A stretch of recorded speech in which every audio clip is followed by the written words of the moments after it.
Hello, welcome back to the Morning Mindset.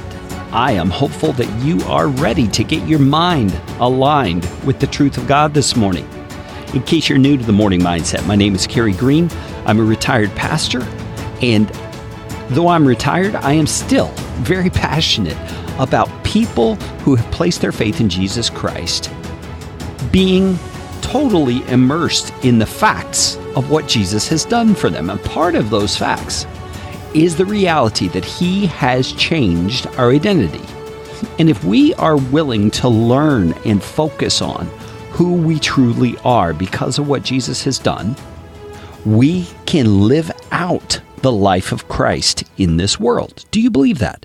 That's what the Morning Mindset is here to help you believe.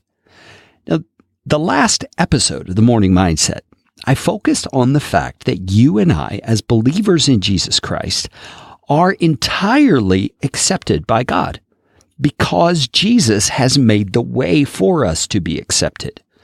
But I want you to think about it this way because it's the way the Scripture portrays the picture to us.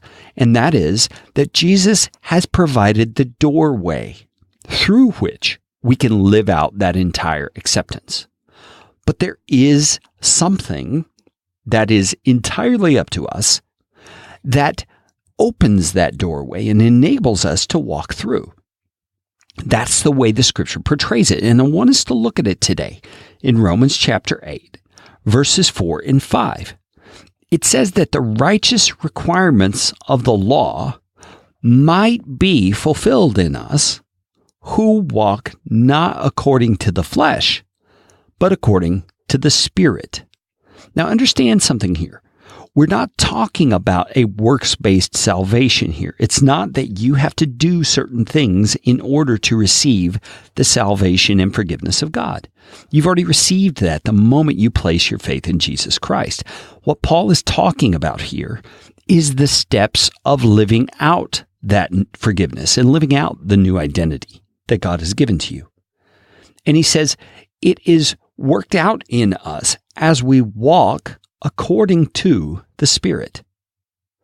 You see, that is a decision we make. It is a decision of the mind. And the next verse highlights that. It says, those who live according to the flesh set their minds on the things of the flesh, but those who live according to the Spirit set their minds on the things of the Spirit. Now, what is your mind? Have you ever given that much thought? It's kind of ironic thinking about the mind through thought, which is the function of the mind, is the realm of thought. What is your mind? Your mind is the part of you that reasons, that decides, that puts focus on what action steps you're going to take. That is your mind, and it's very different from your brain. Your brain is a hunk of meat inside your head, honestly speaking. It's a supercomputer, so to speak, that God has placed inside our skull. It's part of the body that is functioning on a biological level. And your mind somehow is integrated with that brain. But it is not the same thing, because when you eject from the body at death or when Christ returns, your mind will still exist while your brain will be in the grave, correct? Now, don't ask me to explain how they're interrelated. I don't know how they function together, but they do while we're on planet Earth. And the point I want to drive home here is that where we set our minds each and every day is vital to the way that we live. Do you see what Paul says here? He says those who live according to the flesh, which is the way we do not want to live, they do so because they set their minds on the things of the flesh. And those who live according to the Spirit, it's the exact same scenario. They do so. They live out the things of the Spirit by setting their mind on the things of the Spirit.